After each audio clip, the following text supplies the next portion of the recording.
Example 13 is to save and use your workbook. You're going to want to save your workbook when you first set it up. Two things you'll want to do: name it and save it. You can save your workbook in one of two places. Save is one of the three icons on the Quick Access toolbar that's up there in the left-hand corner, and I've also shown it to you here. So you can simply click on this save icon to save your document. You can also click on File, and in addition to all the information that you have about this particular document, you can always save and save as.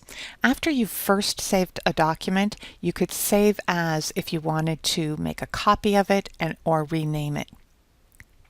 One other thing to do when you're here in the File tab of that ribbon is to take a look at your options. We talked a little bit about this before, but I just want to go over a few items. And I've shown those items as well on that screen capture. You're going to start out with general options, and this is where, when you create a new workbook, you can tell Excel that you always want to use a particular font, a font size, and that you want a certain number of sheets in your workbook. You can also choose your background and your office theme if you want to. In addition to the General tab, we have the Save tab. The auto recovery information is saved every 10 minutes as a default in Excel. I changed mine to 5 minutes because I'm a relatively fast typist. You're also going to want to take a look at and make sure you're familiar with where the auto recover file location is, and you can choose the default location for your Excel documents. One other thing you can take a look at is Customize Ribbon, and I showed you this before, but there's a number of tabs, and they are listed across the top in your ribbon that Excel provides for you. And I mentioned that the Home tab is a combination of things, the most common choices that show up also in your other tabs.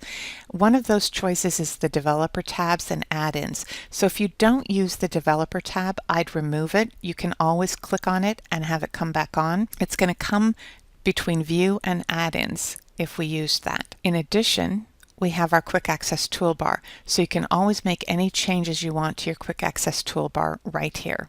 So those are the important things to notice in your Excel options. And as you can see, we got the Developer tab back. Now, as you can also see, I'm not going to be using the Developer tab because that's a little bit beyond my skill set. I would come up with a naming function for your Excel workbooks.